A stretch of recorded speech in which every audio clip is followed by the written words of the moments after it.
The story begins in a world where many people have magical powers. We meet a girl named Nory.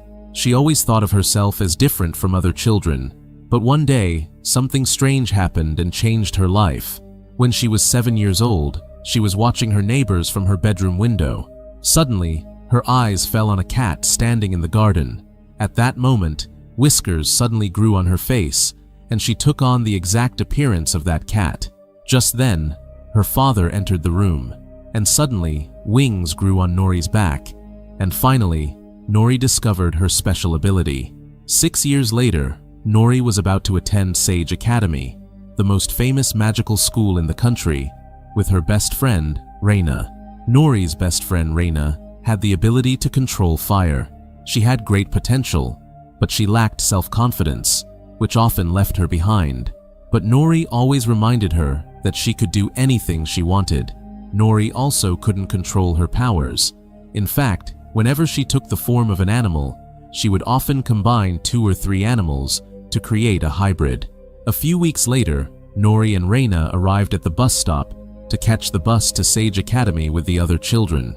Then, a strange man named Bud appeared from behind a tree, and he announced that he had come to take them to their new magical school. The children then said goodbye to their parents and followed the man into the forest.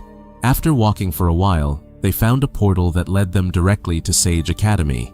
Bud entered the portal first, and soon Nory and Reina followed.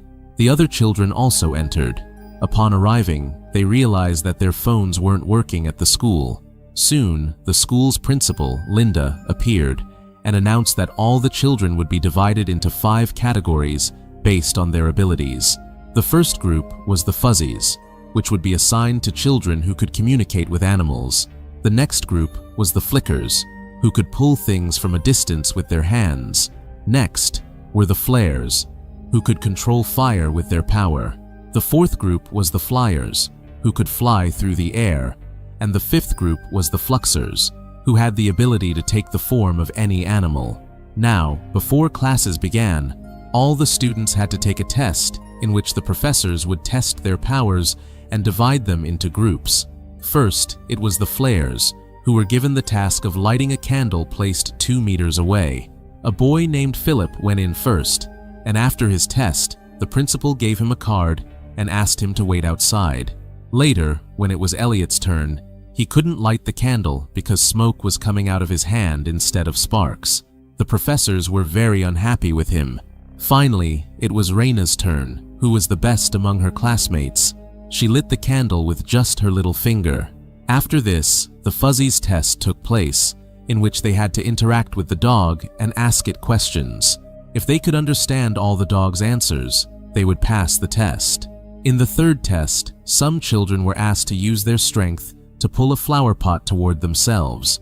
However, when it was a girl named Pepper's turn, instead of pulling it toward herself, she pushed it away, sending it crashing directly into the wall. This resulted in her being rejected.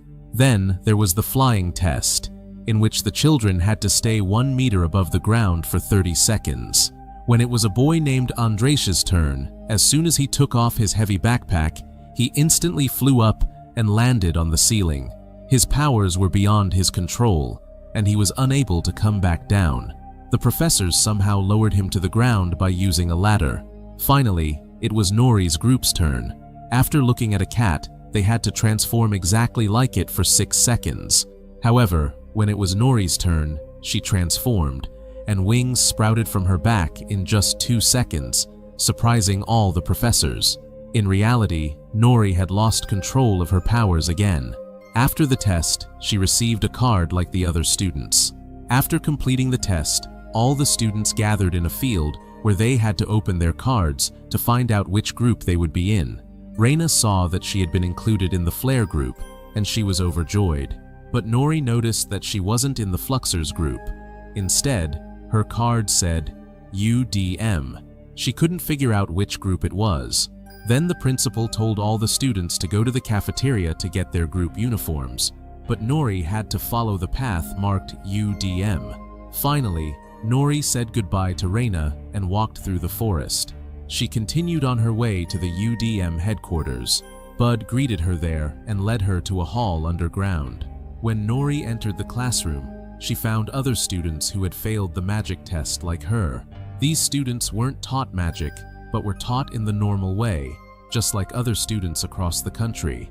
Hearing this, Nory became very angry and asked why she couldn't go and learn like the rest of the students at the academy.